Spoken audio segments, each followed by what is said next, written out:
Halo, apa kabar anak-anak? Bertemu lagi dengan Bu Esti dalam mata pelajaran Bahasa Indonesia. Yang akan kita bahas pada kali ini yaitu unsur pembangun teks cerita. Teks cerita yang dimaksud bisa teks drama, fabel, maupun cerpen. Berikut ini unsur pembangun teks cerita. Unsur pembangun cerita dibagi menjadi dua, yaitu yang pertama unsur intrinsik dan yang kedua yaitu unsur ekstrinsik. Unsur intrinsik yaitu unsur pembangun cerita dari dalam cerita. Jadi unsur-unsur pembangun cerita ini nanti tersurat di dalam teks. Sudah jelas terdapat di dalam teks cerita. Sedangkan untuk unsur ekstrinsik yaitu unsur pembangun cerita dari luar cerita. Sehingga unsur-unsur pembangun ini nanti tersirat dari teks.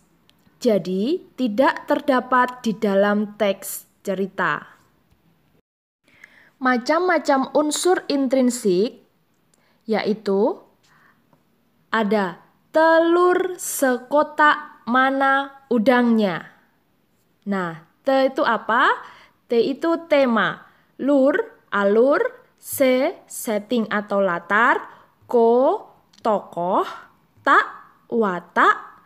Mana, amanat. Udangnya yang dimaksud yaitu sudut pandang. Nah, inilah cara yang mudah untuk membantu anak-anak mengingat macam-macam unsur intrinsik pembangun cerita. Jangan lupa ya, hafalkan saja telur sekotak, mana udangnya. Berikut ini adalah penjelasan lebih rinci tentang telur sekotak mana udangnya yang sudah kalian simak tadi. Pertama yaitu tema. Macam-macam tema, ada tema pendidikan, kesehatan, religius atau keagamaan, politik, persahabatan, maupun banyak tema yang lainnya.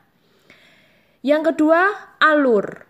Alur dibagi menjadi 3, yaitu alur maju, alur mundur, alur campuran. Alur maju berarti endingnya berada di belakang. Jika alur mundur, berarti kebalikannya, alur endingnya berada di depan dahulu. Jika campuran, khusus novel, berarti dalam satu buku itu terdapat alur maju dan alur mundur. Alur mundur biasa juga kita sebut flashback. Selanjutnya yaitu setting atau latar. Ini dibagi menjadi 3, yaitu latar tempat, waktu, dan suasana. Berikut ini ada pula tahapan alur. Selain 3 macam alur tadi, ada pula tahapan alur. Yang pertama adalah orientasi. Orientasi yaitu pengenalan tokoh atau awalan cerita. Biasanya paragraf orientasi ini berisikan pengenalan tokoh, pengenalan latar, ataupun pengenalan alur. Yang kedua yaitu komplikasi. Nah, di tahap ini mulai muncul konflik. Yang selanjutnya, yang ketiga yaitu klimaks. Pada tahap ini terjadilah puncak konflik. Setelah bagian puncak konflik, masuklah ke nomor 4 yaitu anti klimaks. Nah, di sini konflik mulai menurun. Setelah anti klimaks, lalu masuk ke resolusi. Dan disinilah bagian resolusi ini terdapat solusi atau konflik benar-benar selesai.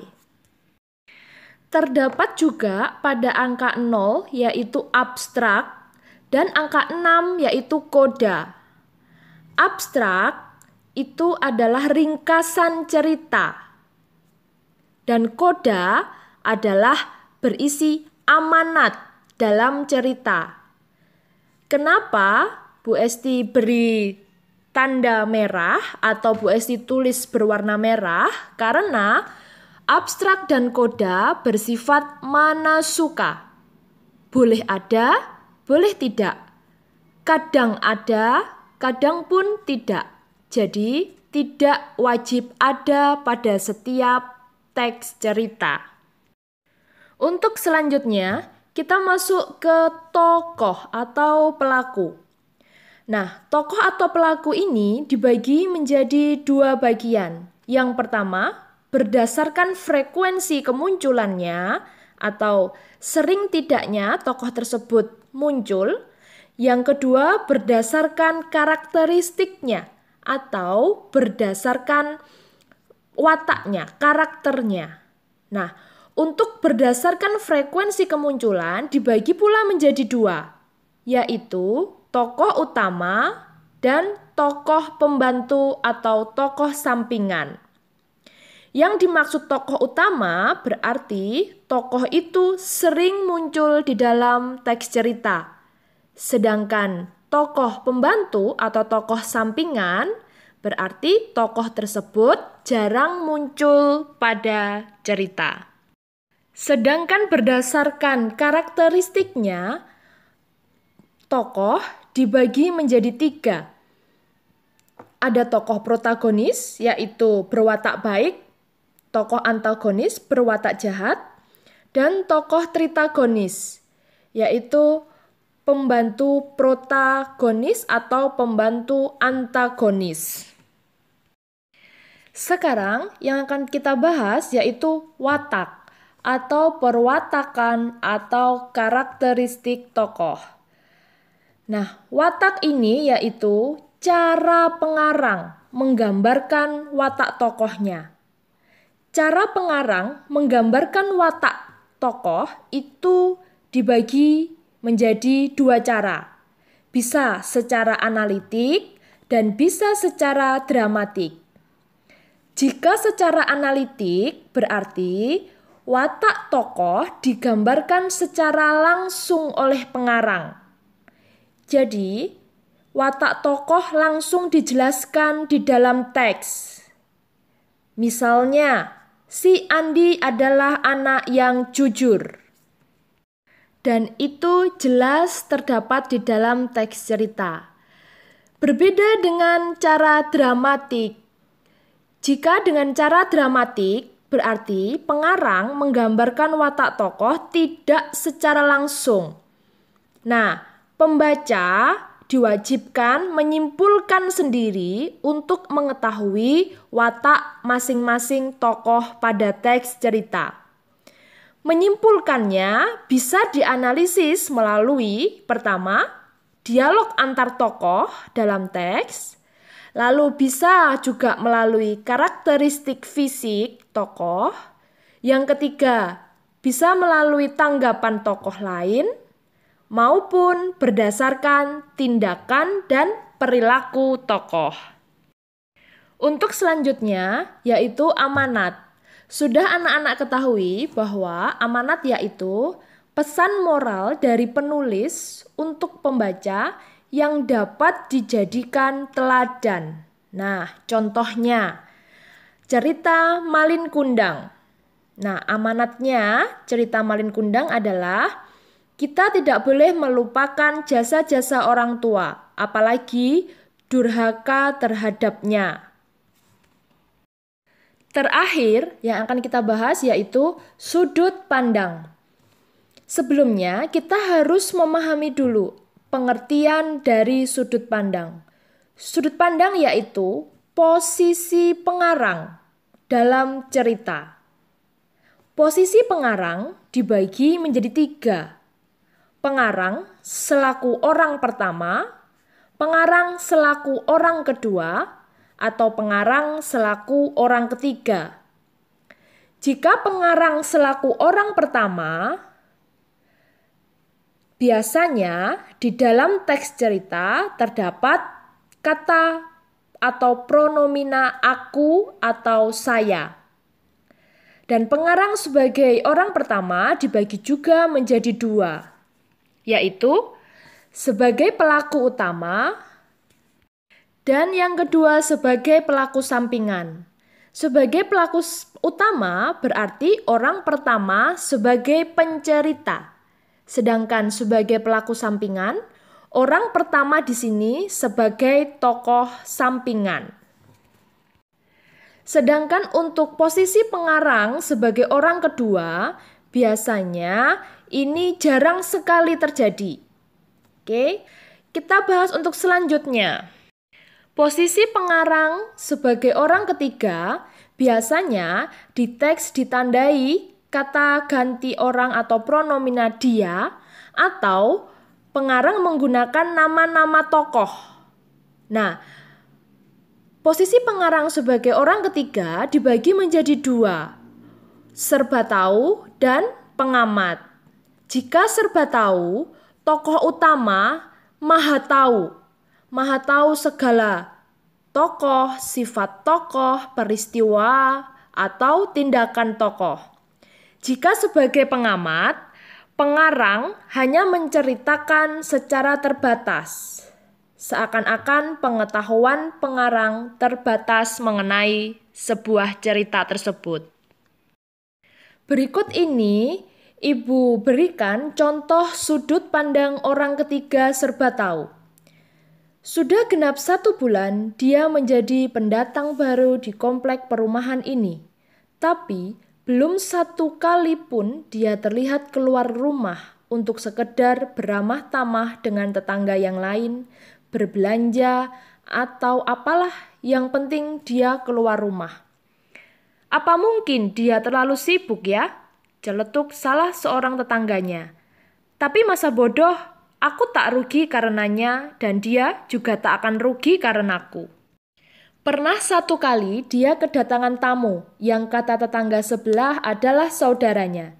Memang dia sosok introvert. Jadi walaupun saudaranya yang datang berkunjung, dia tidak bakal menyukainya. Nah, berdasarkan teks ini, seakan-akan si pengarang serba tahu bagaimana si tokoh ini.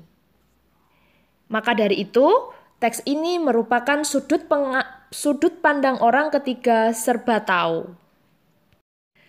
Sedangkan berikut ini contoh sudut pandang orang ketiga sebagai pengamat. Entah apa yang terjadi dengannya. Datang-datang, ia langsung marah.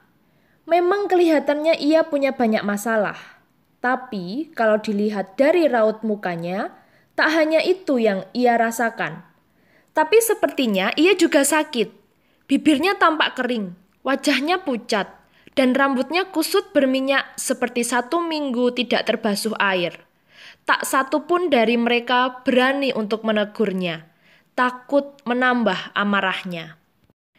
Dari teks ini terlihat bahwa si pengarang tidak terlalu detail atau tidak terlalu mengerti akan apa yang dialami oleh si tokoh.